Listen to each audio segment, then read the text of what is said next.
Boa noite, igreja. Graça e paz a todos, amém? Da parte do Senhor Jesus.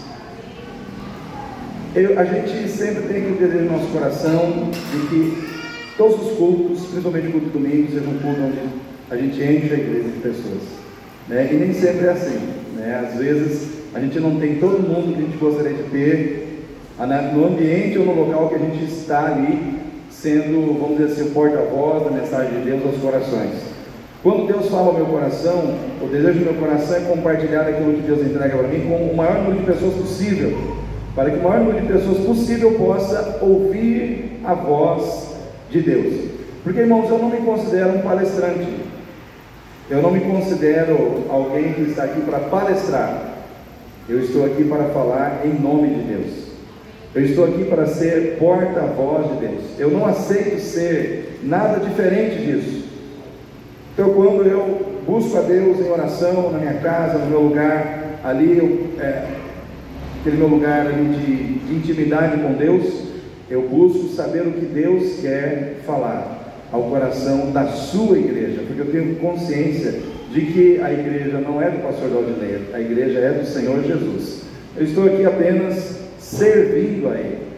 E o Senhor me falou que a vida é feita de oportunidades, e nós temos que saber usar as oportunidades que Deus nos dá.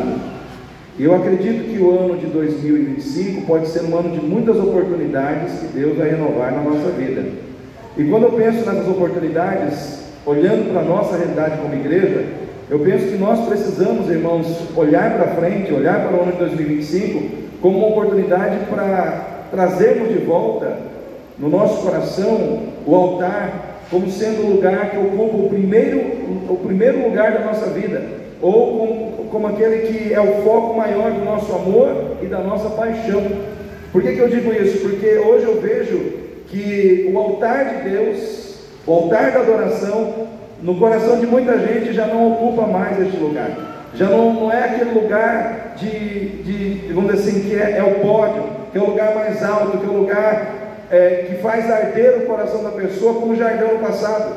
Hoje qualquer festa social, né, seja uma festa de aniversário, seja qualquer coisa realizada, que a gente precisa realizar num domingo, a gente realiza às vezes e não sente dor nenhuma por não estar no altar. Eu vejo que o mundo tem trabalhado de uma maneira muito grande para esfriar o coração dos crentes. Aquele zelo, aquela preocupação com o estar na casa de Deus, o estar na presença de Deus, o estar com o povo de Deus, já não é mais a mesma preocupação que foi no passado. Eu lembro que no domingo, muitas pessoas deixavam de fazer muitas coisas, sacrificavam muitas coisas que até gostariam de fazer, porque não, é dia de estar na casa do Senhor. Nós temos que estar lá, vamos nos programar. Hoje, parece que qualquer coisa que a gente precisa fazer para satisfazer nossas necessidades seculares, a gente não tem mais aquele peso no coração, aquela dor na consciência de abortar um culto, né? De abortar o estar na casa de Deus para satisfazer o secular da nossa vida. O secular está tomando o lugar do que era espiritual. O espiritual está cada vez ficando mais de lado. E aí quando a gente canta, a minha vida é do mestre,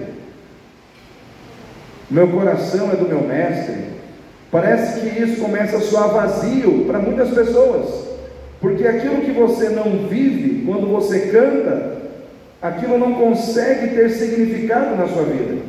E eu penso muito nisso, que quando a gente canta algo, aquilo tem que bater com a realidade que a gente está vivendo. E eu vejo que a igreja hoje, muitos não podem dizer que a minha vida é do mestre, que o meu coração é do meu mestre, porque na realidade o coração não é mais do mestre. O coração hoje é de qualquer outra situação, mas menos do mestre.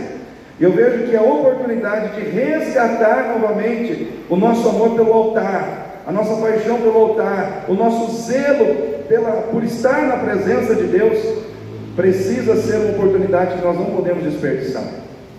Irmãos, hoje, se você pega assim, matérias, você encontra no YouTube Lança lá, pergunta lá no YouTube, lá no YouTube não, no Google, né? No Profeta Google. Joga lá no Google. Quantas igrejas viraram boate? Quantas igrejas viraram danceteria? Quantas igrejas viraram café? Na Holanda, na Inglaterra, na França. Você vai ficar assustadíssimo. Irmãos, eu vi esses dias uma matéria, que essa semana, de muitas igrejas na Holanda que viraram bar, boate, danceteria e café. E eu lembro, irmãos, quando uma grande bruxa francesa, isso já ali em 2020 mais ou menos,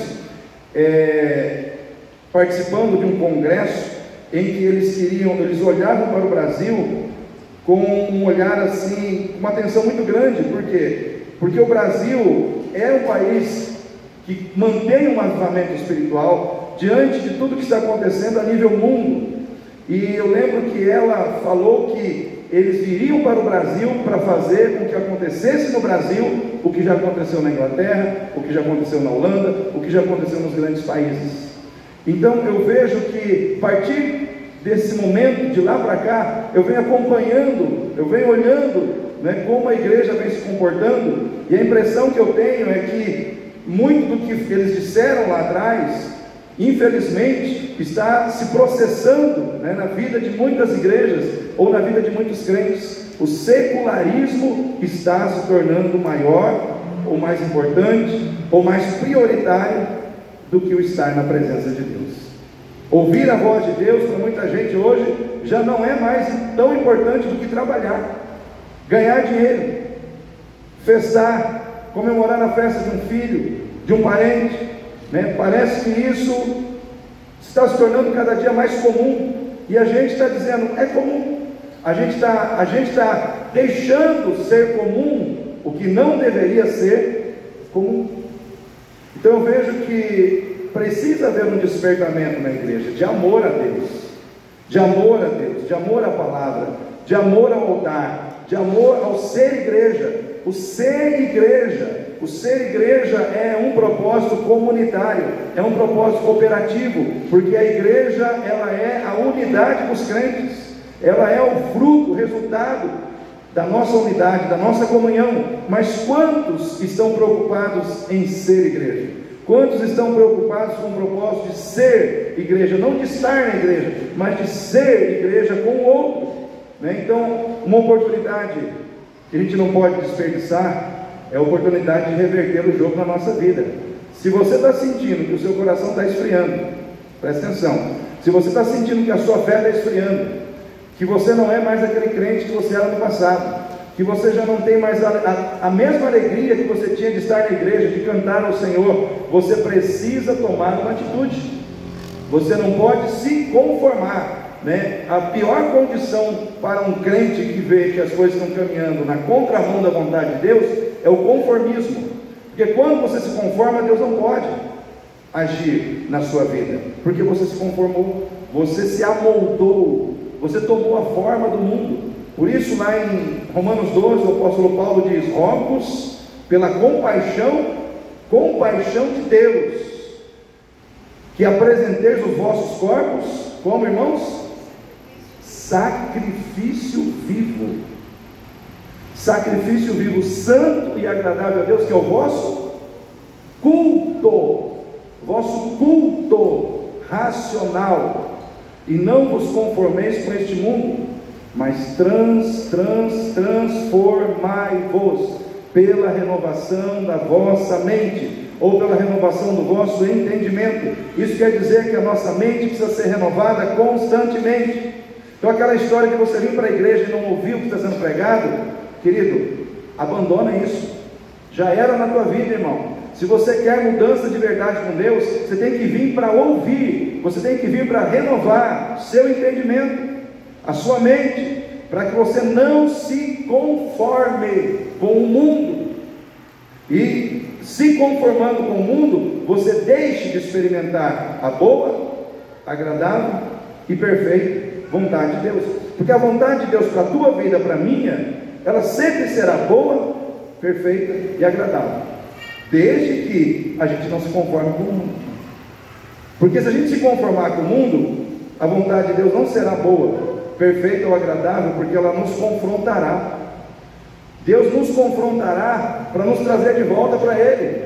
Então muitas vezes a vontade de Deus será dolorosa, será confrontadora, será será conflitante para nós. Por quê? Porque nós não estamos fazendo a primeira parte do versículo. Então, se você não se conforma, se você renova a sua mente, se você considera a compaixão de Deus pela tua vida, e em função disso, dá a Deus o seu culto racional, a boa, agradável e perfeita vontade de Deus vem sobre a tua vida. A matemática, ela é simples, né? Nós é que complicamos. Irmãos, nós precisamos renovar muitas oportunidades na nossa vida em 2025, pregar o Evangelho de Cristo com fervor, irmãos, com amor aos perdidos, sair, irmãos, da zona de conforto, olhar para quem está perdido e dizer: é responsabilidade minha, eu tenho que falar de Jesus para essa pessoa, eu tenho que anunciar a Cristo, porque eu creio no poder do sangue que lava, que purifica o ser humano dos seus pecados. Quem crê no poder do sangue remidor? Esse sangue já remiu a minha vida e a sua, mas ele tem poder para remir muito mais vidas. Ele tem poder para alcançar muito mais vidas. Nós não podemos ficar acuados, nós não podemos ficar, irmãos, relaxados, irmãos, em relação a uma missão que nos foi dada, de proclamar o Evangelho, por onde quer que nós formos. Irmãos, a igreja hoje precisa proclamar o Evangelho. Essa oportunidade Deus quer renovar na minha vida e na sua. E nós precisamos aproveitar, porque a vida é feita de oportunidades, né? E nós não podemos perder essa oportunidade de sermos bênção na vida de alguém, de proclamarmos o Evangelho na vida de alguém, de levarmos uma pessoa ao conhecimento de Cristo. E nessa noite, ainda pegando esse tema e associando com a expectativa que todos nós temos de termos um ano abençoado. Quem quer ter um ano abençoado aí? Um ano que já vai começar. Amém. Nós não podemos desperdiçar as oportunidades que Deus nos dá. Se você quer ter um ano abençoado, um bom começo de ano, você não pode desperdiçar as oportunidades que Deus vai te dar. E para falar sobre isso, nós vamos ler um livro inteiro da Bíblia. Um livro inteiro. E esse livro, na realidade, é uma carta, né? É a carta de Filemon, né? Essa carta de Filemon, irmãos, no Novo Testamento, é uma das menores cartas que tem. Acho que ela só perde para a terceira João, Judas talvez, mas a carta de Filemon, escrita pelo apóstolo Paulo a Filemon, ela é uma carta que só tem um capítulo, ela tem 335 palavras e apenas 25 capítulos. Ou seja, você lendo do versículo 1 ao 25, você leu toda a carta de Filemon. Então nós vamos ler hoje, do versículo 1 ao versículo 25, toda a carta de Filemon. Ou seja, você já pode sair do culto amanhã e dizer: olha, lá no culto ontem eu li um livro inteiro da Bíblia, li uma carta inteira da Bíblia, né? Então já é um bom começo, lermos uma carta inteira, para que você possa entender e se situar sobre o contexto, né, dessa carta de Paulo escrita a Filemon. Então, Filemon, capítulo único, do versículo 1 ao versículo 25, diz assim, eu vou ler bem rápido, os irmãos acompanhem com as suas Bíblias abertas.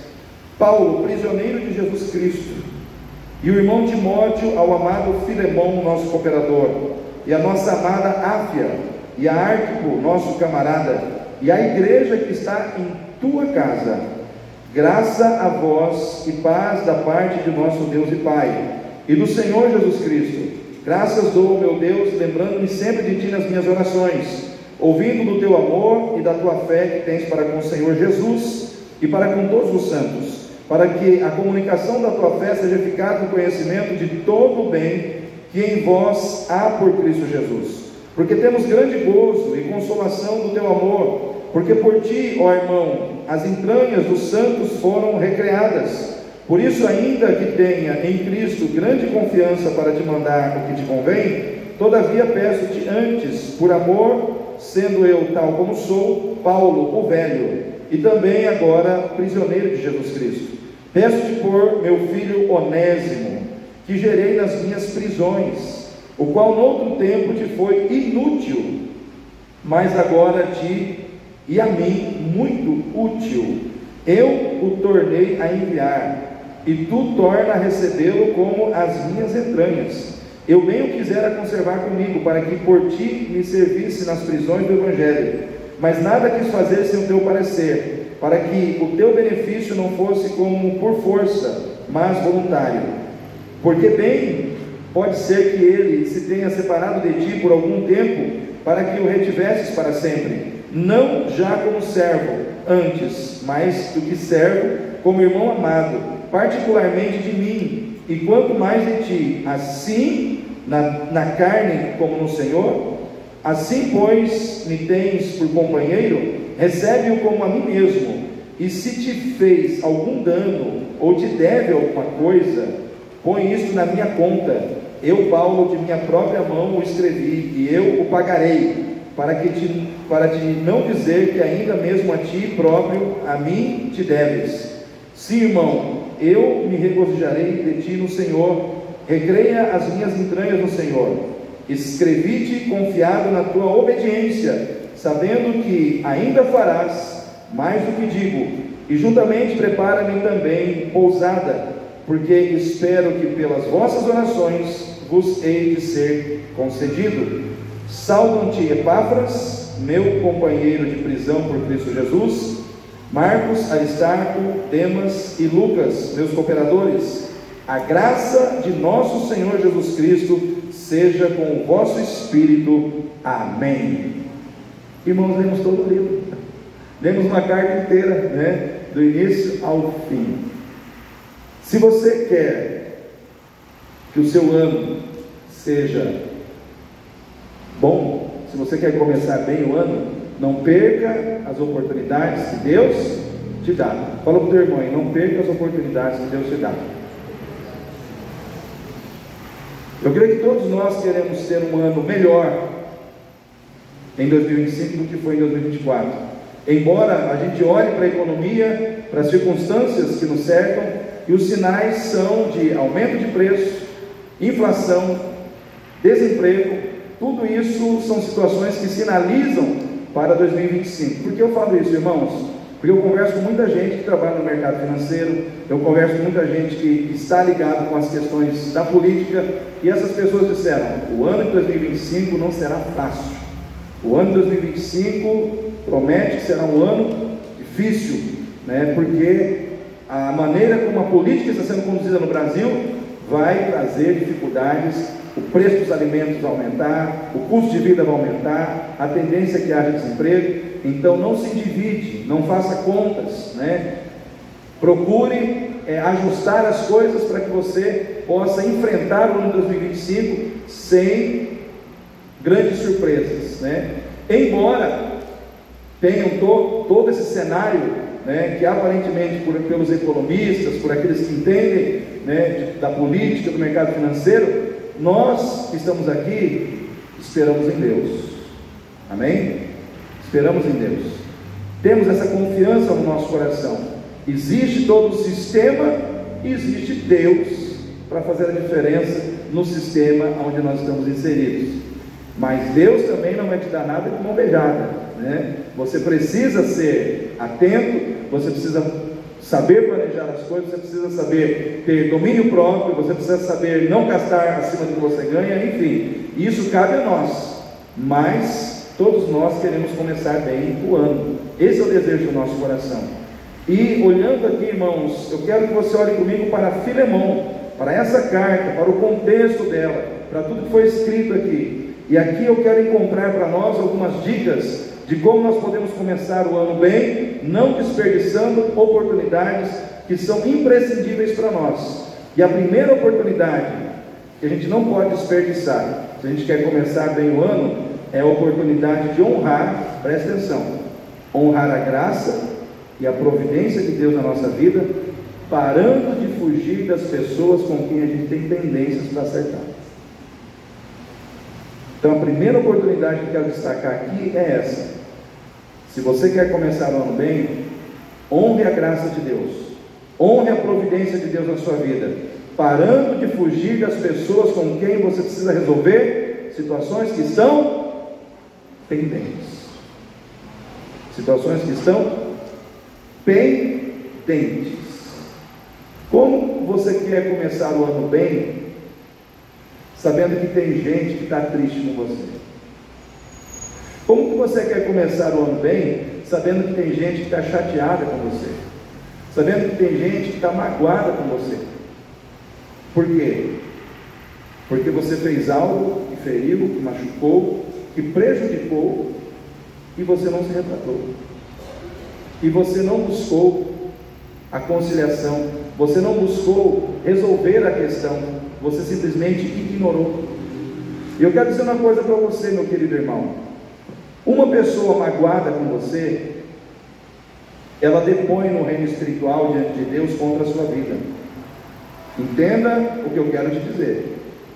Uma pessoa magoada, uma pessoa ressentida, uma pessoa que deseja o teu mal, ou uma pessoa que foi induzida a desejar algo negativo para você, porque você fez algo contra ela e você não teve a capacidade de resolver, ela depõe no reino espiritual contra a sua vida. É como se ela comparecesse diante de Deus, depondo contra você, como se estivesse num grande tribunal, e aquela pessoa está ali, no reino espiritual, está depondo contra a sua vida. E aí, muitas coisas não avançam muitas vezes na nossa vida. Por quê? Porque nós não resolvemos questões ligadas a relacionamentos que estão feridos, que estão machucados, que estão quebrados, e a gente acha que isso não tem nada a ver. Eu quero dizer para você que tem tudo a ver. Quando eu falo isso, eu falo aqui olhando para essa história de Onésimo e de Filemão. Filemão era um homem muito rico, um nobre, que morava na cidade de Colossos. Ele era senhor de Onésimo. Onésimo era seu escravo, era o seu servo. E o texto nos mostra, nos revela, que num dado momento Onésimo, ele foge da casa do seu patrão, do seu senhor, Filemão, e tudo indica que ele ou furtou, passou a mão em algum bem de Filemão e levou aquilo embora com ele, né? Porque o apóstolo Paulo diz: olha, se ele te causou algum dano, eu te pagarei depois. Então, em função dessa atitude de Paulo de querer retratar ou resolver uma situação que ficou pendente, tudo mostra que alguma coisa Onésimo levou do outro e foi embora, fugiu. Só que o que acontece? Ele foi preso. E sabe o que acontecia com uma pessoa, um escravo, que roubava o seu patrão naquela época? Sabe qual era a pena para ele? Era a pena de morte. Ele morria, né? Se o patrão, ele fosse preso, o patrão autorizasse a morte dele, ele era morto pelo governo, pelo Império Romano. Era uma lei que tinha naquela época. E ele foi preso, porém Filemão não sabia que ele estava preso. E aí, irmãos, eu vejo que essa história, ela tem um contexto muito forte para nós sobre providência e retratação. Porque se você analisar a história de Onésimo, ele sai como escravo fujão, talvez levando alguma coisa do seu patrão, furtando alguma coisa do seu patrão. Ele é preso e tinha um monte de cadeia, de lugar para ele ser preso. E ele vai ser preso exatamente junto com quem? Com o apóstolo Paulo, que era amigo íntimo de Filemão. Olha só, tinha inúmeras cadeias, lugares para ele ser colocado, mas ele foi colocado exatamente onde estava o apóstolo Paulo, que era amigo íntimo de Filemão, e lá ele é confrontado com a graça e com a misericórdia de Deus. E aí eu pergunto para os irmãos acham que isso é coincidência? Irmãos, eu como cristão não acredito em coincidência, eu acredito na providência de Deus. Eu acredito que existe um Deus que escreve a nossa história, que existe um Deus que conhece a nossa história, e que muitas vezes, irmãos, quando a gente enfia os pés pelas mãos, quando a gente faz aquilo que a gente chama de burrada na vida, quando a gente dá as nossas cabeçadas, e enfim, a gente com as nossas próprias mãos, nós nos colocamos em uma situação complicada, que vai trazer problema, que vai trazer fracasso, que vai trazer perda sobre a nossa vida, esse Deus trabalha para nos levar a uma situação onde Ele possa falar conosco, aonde Ele possa ministrar na nossa vida, aonde Ele possa nos mostrar que nós erramos e precisamos mudar o curso da nossa vida. Tudo isso eu entendo que é a providência de Deus. E a providência de Deus chegou na vida daquele homem. Aquele homem conheceu Jesus como Salvador da sua vida através do encontro que ele teve com o apóstolo Paulo. Só que a partir dali, daquele momento que ele conhece a providência de Deus, que ele conhece a graça salvadora de Deus em Cristo, no seu coração é colocado a disposição dele honrar a graça, dele honrar a providência de Deus, deixando de fugir de Filemão. Até aquele momento ele estava fugindo, mas agora que a graça de Deus entrou na sua vida, agora ele precisava voltar e consertar as coisas. Eu quero dizer para você, querido, muitas vezes muitos crentes não estão começando bem o seu ano. Por quê? Porque entra ano e passa ano, eles estão com relacionamentos quebrados com pessoas, com situações não resolvidas com pessoas. E Deus me mandou entregar essa mensagem para você nessa noite. Por quê? Porque Ele quer que você comece o ano e o seu ano seja abençoado. Amém? Porque, irmão, relacionamento pessoal é algo muito sério para Deus, é algo prioritário para Deus. A Bíblia nos ensina, irmãos, que o bem-estar do nosso relacionamento com Deus, ele é medido pelo bem-estar do nosso relacionamento com o nosso irmão. Se você vai lá em 1 João, capítulo 1, versículo 7, eu não sei se ele vai estar projetando aí, 1 João capítulo 1, versículo 7, diz assim: se andarmos na luz, como Ele na luz está, temos comunhão uns com os outros, e o sangue de Jesus Cristo, seu Filho, nos purifica de todo pecado. Ou seja, o sangue de Jesus nos purifica de todo pecado, quando nós estamos em Deus, e por estarmos em Deus, temos comunhão uns com os outros. A minha relação de amor e paz com Deus, ela é medida pela minha relação de amor e paz com o próximo, com o meu irmão, com aquele que caminha comigo. Então, relacionamento para Deus é mais importante, irmãos, que ritual, é mais importante que cântico, é mais importante que serviço. Porque se você olhar a história de Onésimo, irmãos, Onésimo, na igreja católica ortodoxa, ele é tido como o segundo pastor mais importante da igreja de Éfeso. O primeiro pastor da igreja de Éfeso foi Timóteo. Depois que Timóteo sai, quem é que assume? Onésimo. Onésimo é considerado um dos maiores mártires da igreja cristã, dentro de todo o contexto da tradição cristã, principalmente dentro da igreja católica ortodoxa. Então Onésimo não era qualquer pessoa. Ele foi um escravo fujão que roubou, que cometeu um delito, mas depois disso, Deus começou a colocá-lo numa situação de exaltação. Ele precisou passar por uma situação de humilhação, para depois caminhar em direção a uma situação de exaltação. E a palavra de Deus nos mostra, irmãos, que o relacionamento, a relação entre duas pessoas, ela é muito importante para Deus. Por quê, irmãos? Porque nós somos criados à imagem e à semelhança de Deus. Quando você fere o ser humano, indiretamente está ferindo quem? O Criador. Indiretamente você está atingindo o próprio Criador, porque nós somos feitura, nós somos criados por Deus, nós somos criados à imagem de Deus. Onésimo, ele se tornou um servo de Paulo, que levava cartas de Paulo para as outras igrejas. Ele fazia muitas coisas em prol do Evangelho, e muitas vezes a gente se gaba por fazer muitas coisas em função de sermos cristãos. Muitas vezes nós nos gabamos por cantarmos, por pregarmos, por ensinarmos, por fazermos muitas coisas que são importantes dentro do contexto da fé, e tudo isso é importante, mas a mesma coragem que nós temos para falar que nós pregamos, cantamos, que nós ensinamos, que nós evangelizamos, muitas vezes nós não temos essa mesma coragem para caminhar em direção a uma pessoa e se retratar com ela. Não temos essa mesma coragem para resolver um relacionamento que precisa ser ajustado, que precisa ser restaurado, porque está quebrado.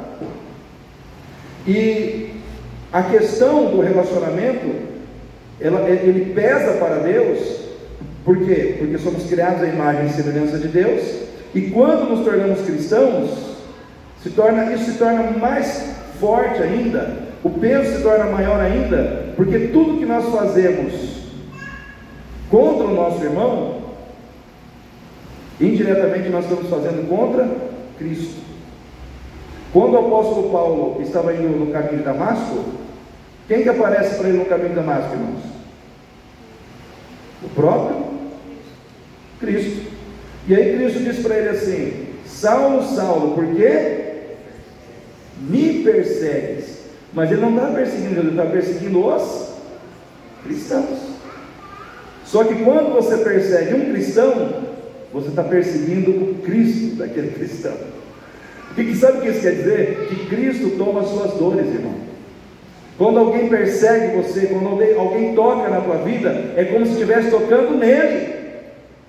Ele traz para si a sua dor, ele traz para si a perseguição que você está sofrendo, imposta por outra pessoa sobre a sua vida. E eu quero dizer para você, querido, que à medida que você serve a Deus, Cristo toma para si as suas lutas, Cristo toma para si as suas dores. E isso, no contexto cristão, deve ser bem esclarecido na nossa mente, porque senão nós não vamos começar um ano melhor do que nós terminamos. Se você vai, por exemplo, lá no Evangelho de Mateus, capítulo 5, versículo 23 e 24, o que diz esse texto, irmãos?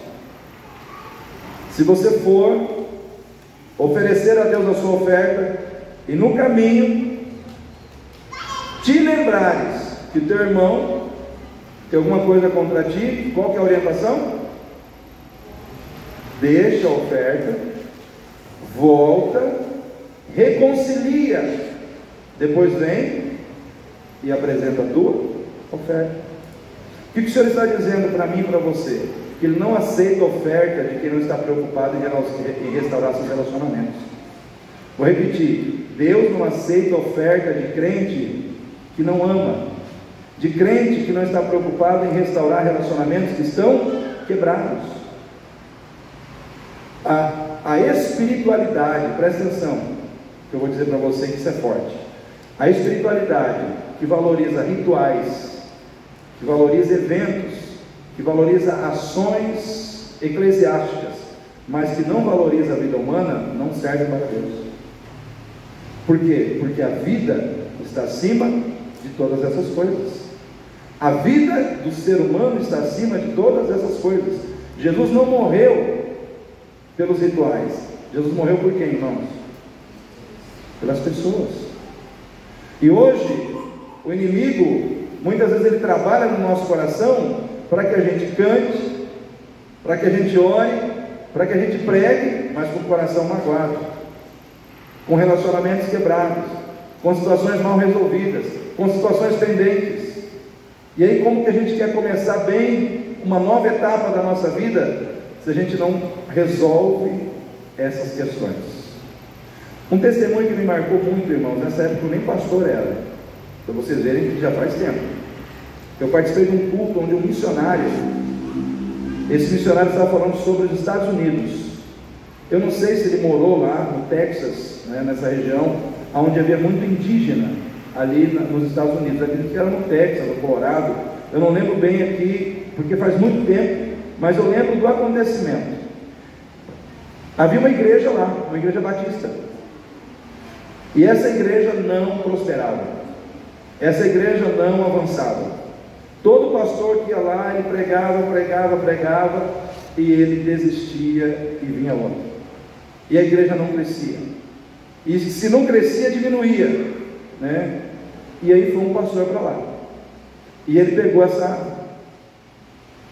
situação, entrou na guerra. Só que ele chegou lá e falou: não, agora eu vou lá. Eu vou orar e vou buscar a história desse lugar. E ele foi lá buscar a história, foi no passado. E aí ele viu que ali era um lugar onde era de predominância indígena.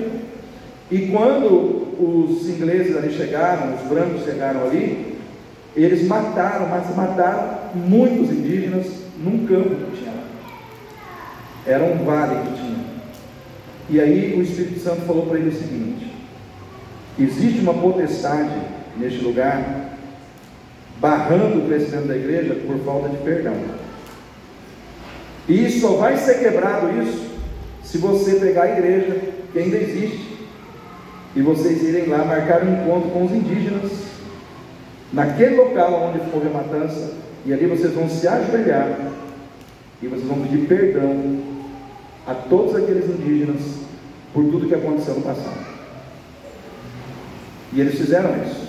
A igreja foi, eles chegaram lá, convocaram os indígenas e eles se ajoelharam, e aí o Espírito Santo tomou conta, e aí houve choro, houve quebrantamento, eles chorando pediram perdão aos indígenas daquela terra por toda a matança que houve no passado. Irmãos, diz que a partir daquele momento a igreja explodiu. O crescimento daquela igreja aconteceu como nunca aconteceu antes. E indígenas começaram a se converter a Jesus, né? Por quê? Porque alguém tomou a atitude de ir ao encontro de quem precisava ir para resolver situações que estavam pendentes no reino espiritual. Às vezes tem situações que estão pendentes no reino espiritual da nossa vida e nós não estamos resolvendo isso.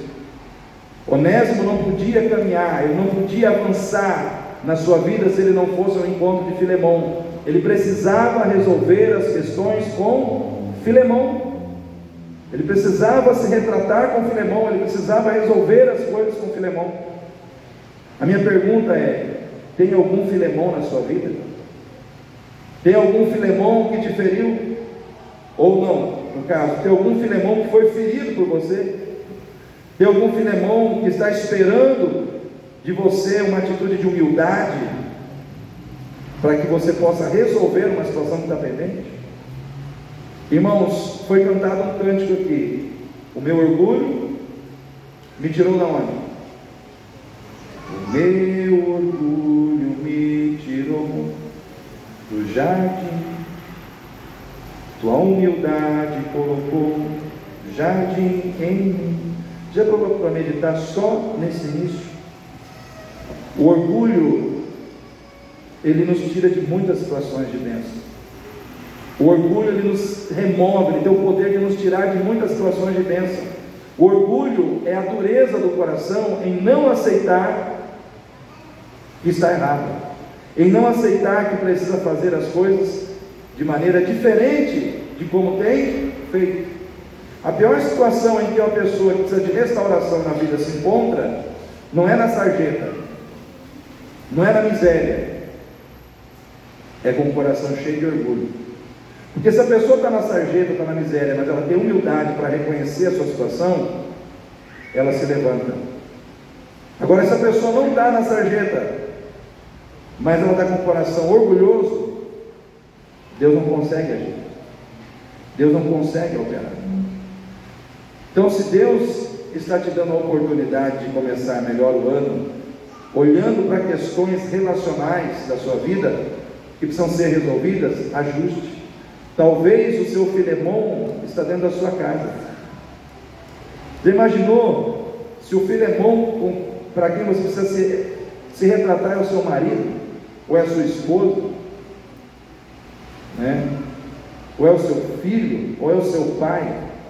Porque, irmãos, se o apóstolo Paulo queria tocar nos cristãos, Jesus tomou a dor dos cristãos. Eu quero dizer para você uma coisa: cuidado, marido, com a maneira como você toca na sua esposa, porque você pode estar tocando no Cristo que ela serve. Amém? Filhos, cuidado com a maneira como você toca nos seus pais, você pode estar tocando no Cristo que eles servem. Pais, cuidado com a maneira como você toca nos seus filhos, porque você pode estar tocando no Cristo que eles servem. Nós precisamos avaliar essa questão, porque, irmãos, porque muitas vezes a gente está perguntando, por quê? Por que, Senhor? Por que ainda está embaraçada a situação da minha vida? E Deus está te dando uma resposta hoje, porque você não está tendo coragem de retratar ou de restaurar relacionamentos que vão ser restaurados na sua vida. Se eu falar que crente não pode negar perdão, quem vai falar isso? E não pode mesmo, irmão. Você não pode, você não tem esse direito. A partir do momento que você aceitou o perdão de graça você tem que perdoar. Não é um negócio estranho esse? Você recebe o perdão de graça, mas aí você não quer de graça fazer o mesmo. Aí o que acontece? Você está contrariando aquilo que você recebeu. Você pode receber pela graça, mas você não pode ser ministrador da mesma graça. Tem alguma coisa errada aí, né? Então nós precisamos pensar nisso. Quem quer começar o ano bem? Então pensa nisso, em nome de Jesus. Segundo, irmão, se você quer começar o ano bem, faça da sua casa uma extensão da igreja de Cristo na sua vida. Se você olha aí é capítulo único, né? Versículo 2: e a nossa amada Áfia e a Arquipo, nosso camarada, e a igreja que está em sua casa. Irmãos, o que ele está dizendo aqui? Que havia uma igreja na casa de Filemão. Áfia era sua mulher, e os estudiosos acreditam que Arquipo era seu filho. Então havia uma igreja na casa dessa família. O que é ter uma igreja na sua casa? Basta você pensar aqui no templo como, vamos dizer assim, a referência da igreja, e você começar a pensar da seguinte maneira: na igreja tem estudo da palavra? Sim ou não, irmãos? Então na minha casa tem que ter também. Na igreja, a gente dá prioridade para a Bíblia ou para o TikTok?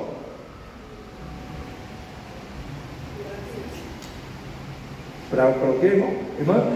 Para a Bíblia. Então, se eu tenho uma igreja na minha casa, lá na minha casa a Bíblia tem que ter prioridade, não o TikTok. Se na igreja eu trato bem todas as pessoas da minha casa, eu não resmungo, eu não saio no tapa, né? Eu não viro um Kung Fu Panda na hora que a coisa fica estranha, né? Por quê? Porque eu estou na igreja. Então na minha casa tem que ser do mesmo jeito, né? Ter a sua casa como extensão da igreja é você reproduzir o que acontece dentro da igreja, dentro da sua casa. É você priorizar o que é prioridade aqui, você começa a priorizar lá também. Aí quando as pessoas chegarem na sua casa, elas vão dizer: tem uma igreja na casa da irmã Jéssica, tem uma igreja na casa do irmão Mateus, porque quando a gente chega aqui, tem palavra, porque quando a gente chega aqui, tem prioridade para as coisas de Deus, porque quando a gente chega aqui, tem amor, tem paz, os relacionamentos são saudáveis, tem oração, a gente encontra pessoas aqui louvando a Deus. Quando a gente chega nessa casa, a gente vê gente louvando, cantando hinos de louvor e adoração a Deus, e não gente espraguejando, brigando, gritando uns com os outros. Por quê? Porque dentro dessa casa existe uma igreja. Irmão, eu quero perguntar para você: dentro da sua casa tem uma igreja? O seu ano será melhor se dentro da sua casa tiver uma igreja. Se dentro da sua casa a Bíblia tiver prioridade em relação às redes sociais, ao TikTok, ao Instagram. Porque aqui na igreja, não estou vendo ninguém mexendo no TikTok. Por quê? Porque nós estamos dando atenção ao que há. Ter uma igreja em casa é assim, é a mesma coisa. É você reproduzir o que você vive aqui dentro da sua casa. né? O tratamento que você tem com a sua família dentro da igreja, você tem que ter dentro da sua casa. É que nem a história daquela menininha que queria morar na igreja. Mas por que você quer morar na igreja? Não, porque lá na igreja meu pai não briga com a minha mãe. Isso quer dizer que na casa, brigava. Então, Filemão tinha uma igreja dentro da sua casa. Nós temos um desafio em 2025: construir uma igreja dentro da nossa casa. Nós temos um desafio em 2025: fazer com que o mundo tenha menos espaço na nossa vida, dentro da nossa casa, do que a palavra de Deus. Por que muitas vezes o nosso lar é uma bagunça? Porque Deus não está tendo espaço para falar com você dentro da sua casa. O único momento que você ouve a Deus é quando você vem num culto, e mais ou menos, né? Você ouve a Deus mais ou menos, né? Mas a gente tem que ouvir a Deus todos os dias, amém, irmãos? Todos os dias eu leio a Bíblia, todos os dias eu oro, ou de manhã e à noite. Todos os dias eu tenho que ter tempo para Deus. Se eu tenho, eu acredito que você não é diferente de mim. Ai, pastor, como é que eu faço? Acorda cedo, acorda 5 e pouco da manhã, vai ler a Bíblia, lê 15, 20 minutos de Bíblia, ora, coloca a sua família, a sua casa diante de Deus, fala: Senhor, me liberta do TikTok, me liberta do Instagram, Senhor, porque é mais forte do que eu, Senhor. O Senhor conhece meu coração. E pede para Deus, demonstra para Deus que você está interessado que Ele faça essa obra, e daqui a pouco você vai perder interesse por essas coisas, né? Porque se nós quisermos fazer isso na nossa própria força, muita gente não consegue. Sim ou não, irmãos?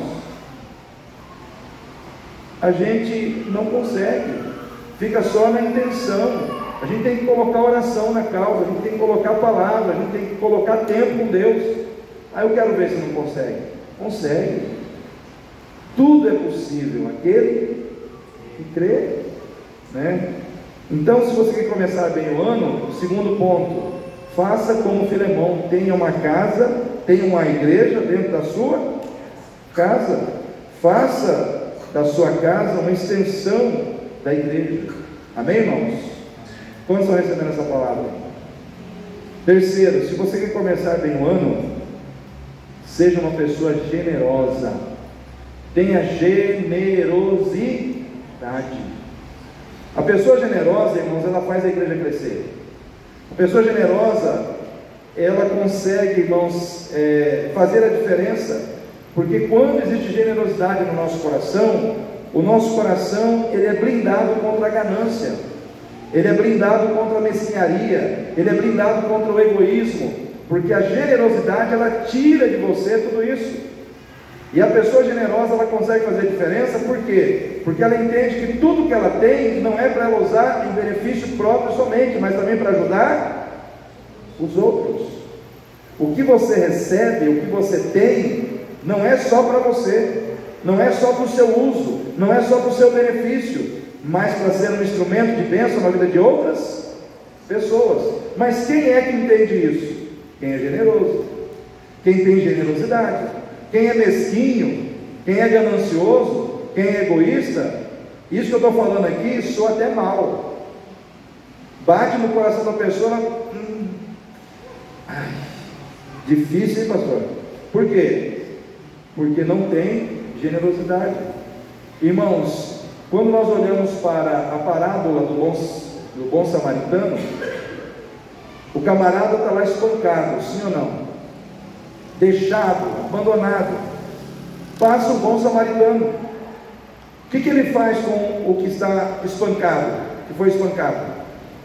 Ele pega aquele homem, coloca no seu cavalo, ele abre mão do seu conforto para dar conforto para o outro, e aí ele vai levando aquele homem até uma estalagem.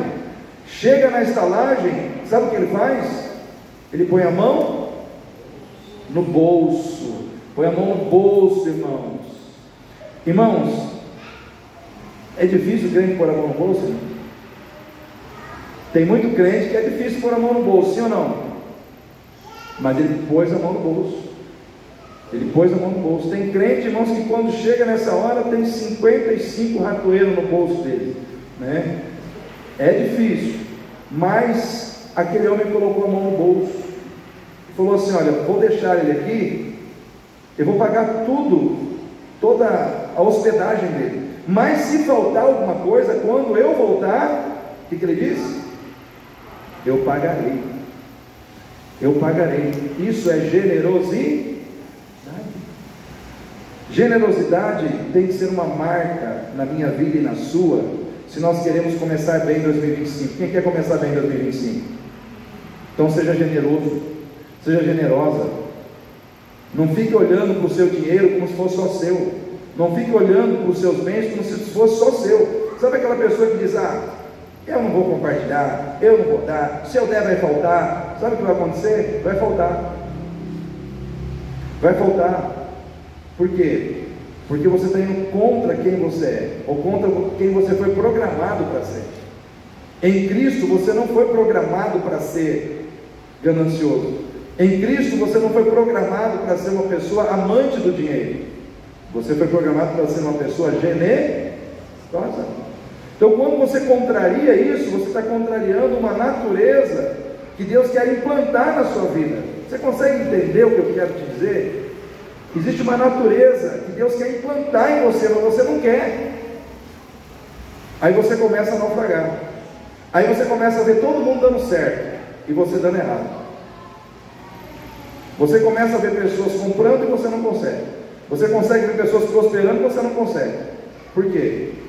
Porque você não tem generosidade. Sabe o que acontece quando você é generoso? A generosidade de Deus vem sobre a sua vida. Deus faz outras pessoas serem generosas com você, porque generosidade atrai generosidade.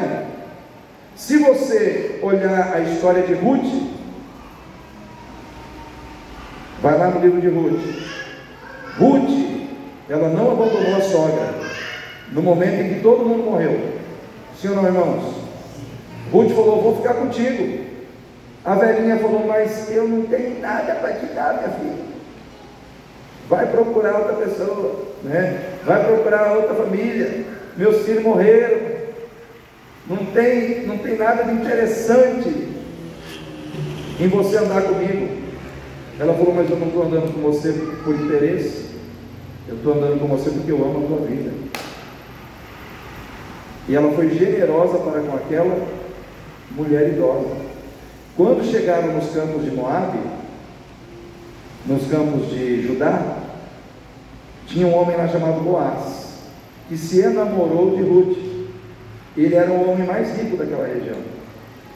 E ele disse para Ruth o seguinte: eu sei o quanto você foi generosa, bondosa para com Noemi. Agora eu serei bondoso para contigo. Vocês entenderam, irmãos? Generosidade é o caminho para a tua prosperidade. Quem é generoso hoje vai ser próspero amanhã. Amém, igreja? Quem é generoso hoje, amanhã será próspero.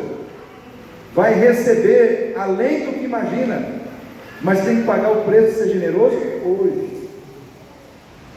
A prosperidade veio para Ruth em consequência da sua generosidade para com Noemi. Então nós precisamos entender que ninguém perde por ser generoso, mas você perde por deixar de ser generoso. Irmãos, a minha esposa sabe, tem vários missionários que às vezes ligam para mim: ô pastor, eu preciso fazer uma visita, o senhor manda R$50 de oferta? Às vezes eu estou no limite do banco, eu mando 51, vai lá. O outro lá: pastor, eu estou precisando disso. Eu mando, eu vou mandando, está entendendo? Mas, irmãos, nunca me faltou. Deus sempre me surpreendeu, me dando mais do que eu esperava receber. Por quê? Porque eu não fico fazendo conta. Eu não fico: ai, vai faltar, ai, se eu der. Não, irmãos. Se eu sei que é de Deus, eu dou, eu abro mão. Gente na rua que eu já parei para entrar, para comprar marmitex, para entregar. Isso, irmãos, é quase cotidiano na nossa vida. Mas Deus nos supre, Deus traz o retorno.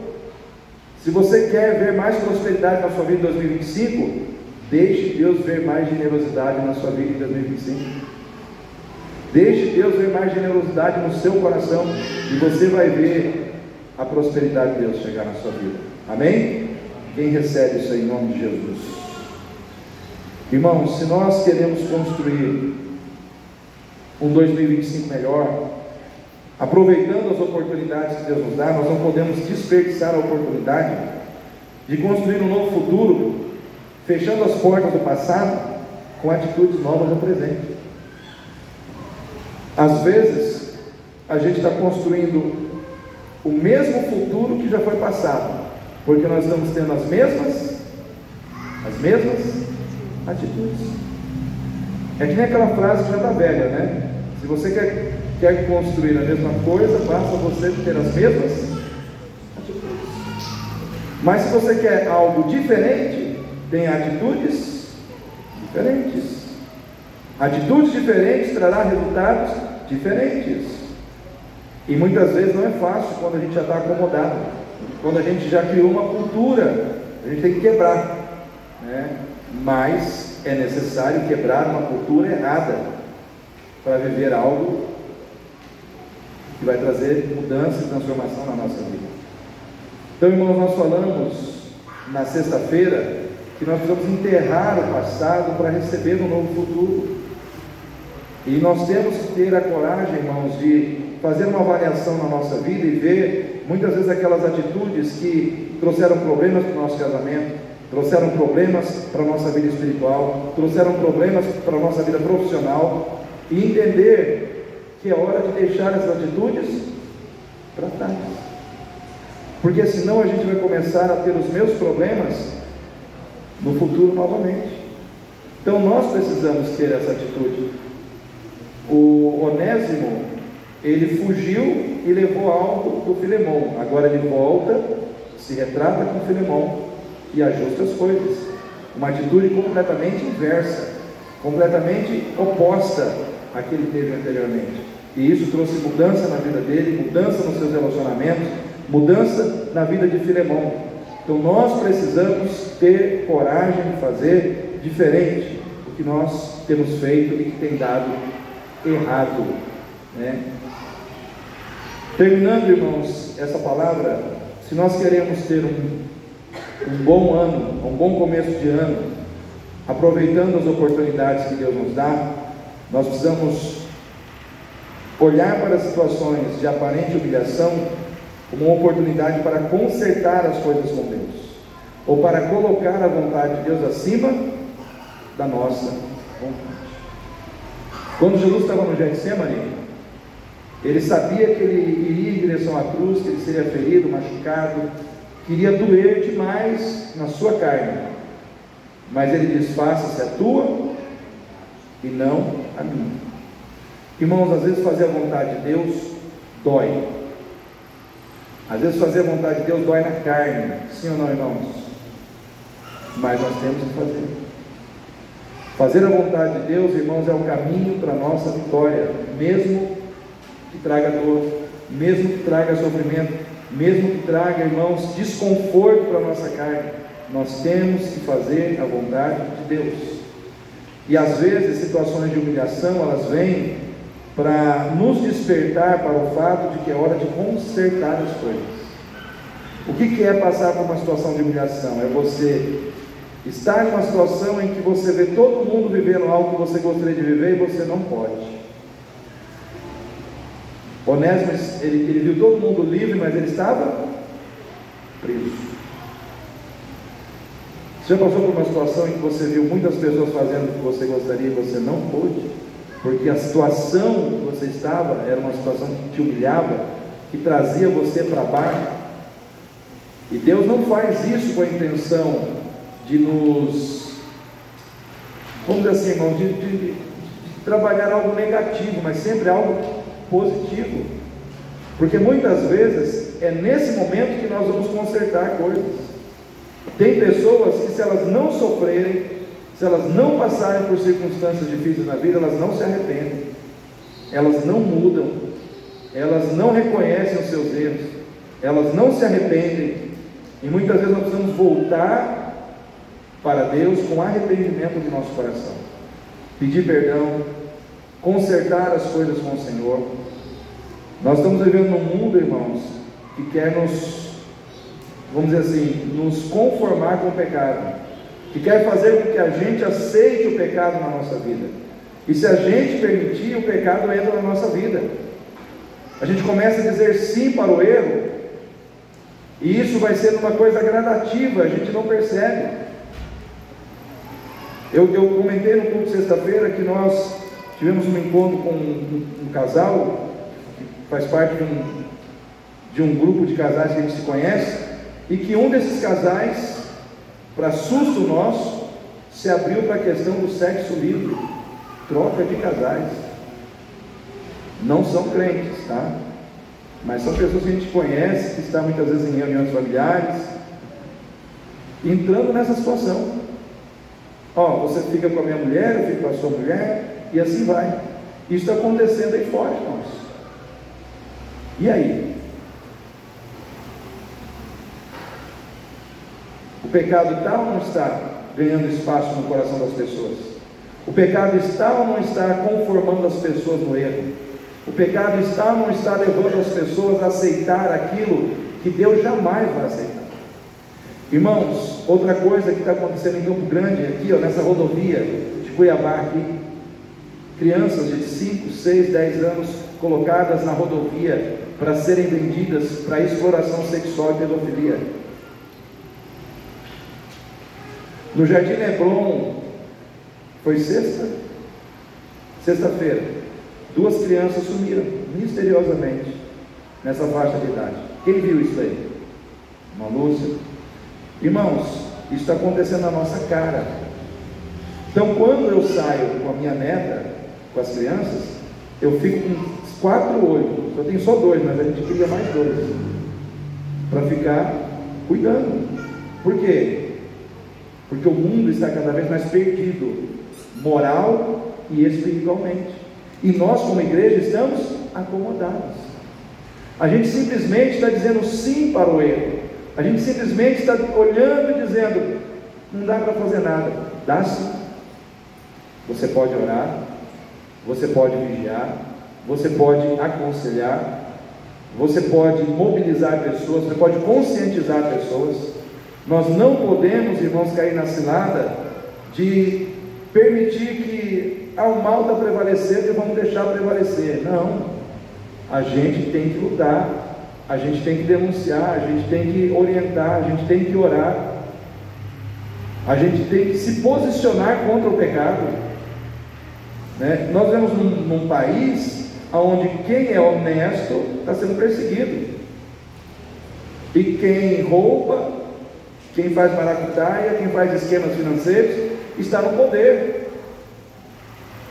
E quando eu falo isso, eu estou falando exatamente de uma coisa que as pessoas têm medo de falar hoje. Estou falando do presidente da República, que no meu ponto de vista tinha que estar preso, né? Por quê? Porque foi julgado por várias e várias instâncias, foi declarado culpado, mas conseguiram tirar o homem da prisão e colocar. E o outro, que aparentemente não fez nada, estão querendo colocar na prisão, porque burlou o cartão de vacina, coisas absurdas. A gente vê claramente que é um esquema simplesmente para prejudicar pessoas. E aí o mundo diz para você: não compensa ser honesto, porque aqui só o desonesto, só o injusto leva vantagem.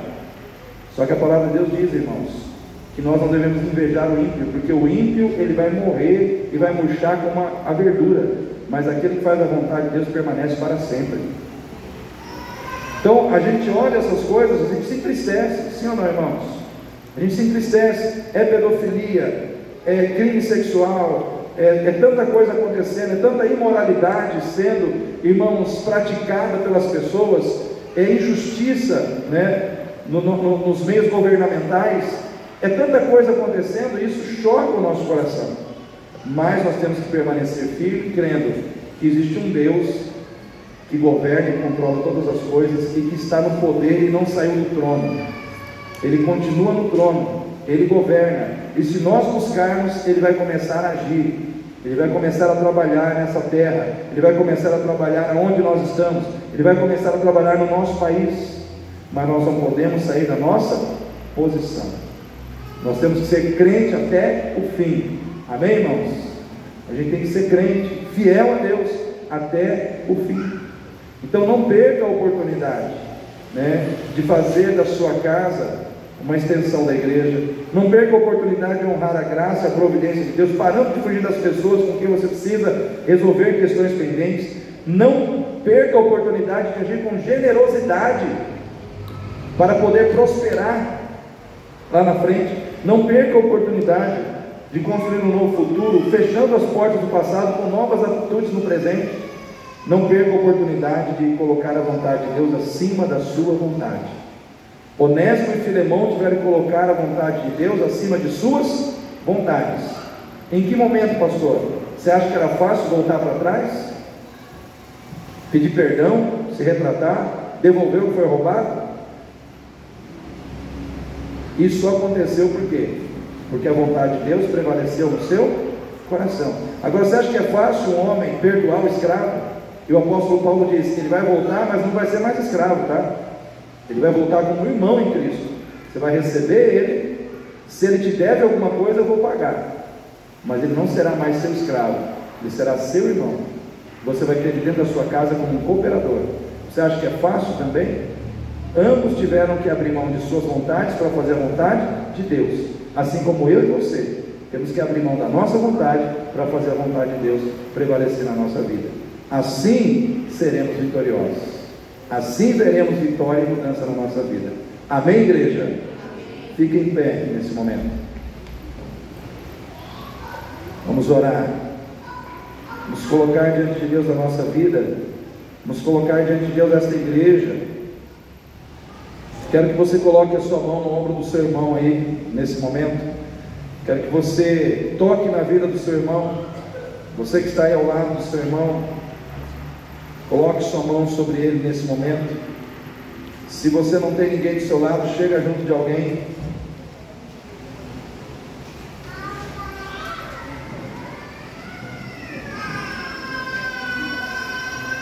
Eu estou só olhando aqui para ver.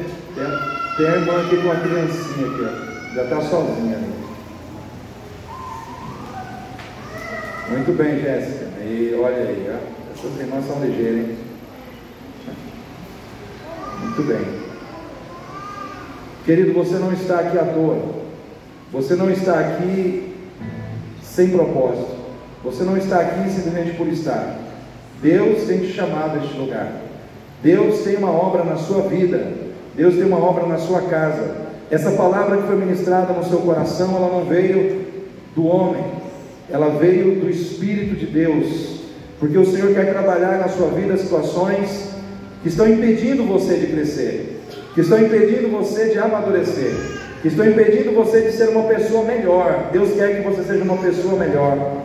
Deus não quer apenas te dar prosperidade financeira, Deus não quer apenas te dar prosperidade material, Ele quer te dar prosperidade espiritual. Ele quer que você cresça, Ele quer que você expanda o seu entendimento, Ele quer que você amplie a sua visão espiritual, Ele quer te levar a um novo nível, a um nível mais alto de intimidade com Ele. O Senhor, Ele quer passar sobre a tua vida a sua mão de poder e quebrar cadeias, amarras que o inimigo tem colocado sobre a tua vida, te cegado, te impedido de avançar. Mas nessa noite, pelo poder da palavra e pelo poder do Espírito Santo, o Senhor está quebrando, o Senhor está colocando no chão barreiras, amarras. Ele está destruindo isso na sua vida, porque Ele ama você, Ele tem um propósito com você, Ele te chamou nesse tempo. Você é filho, você é filha do Deus vivo.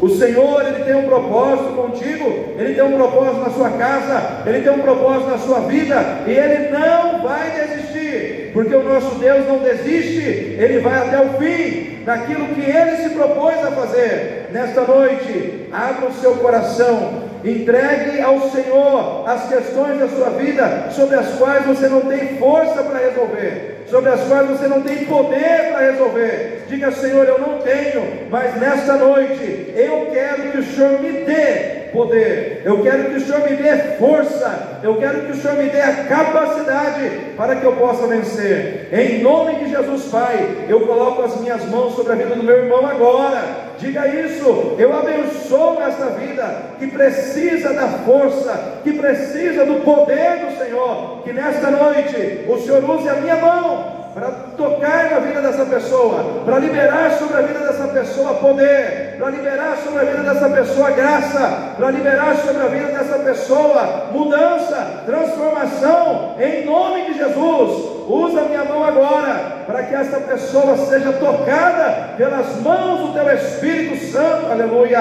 Ó demanto ide rassou, alamás, seremenei, andaramasurias, em nome de Jesus. Ó Pai, vai tocando nessas vidas agora.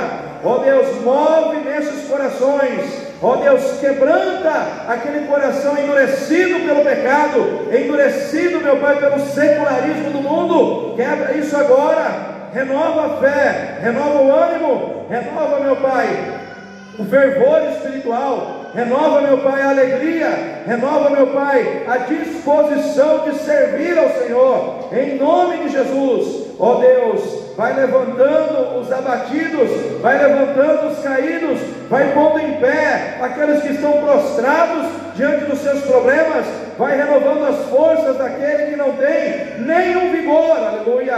Vai, Senhor, movendo com o Teu poder, vai mostrando que o Senhor é Deus neste lugar, aleluia.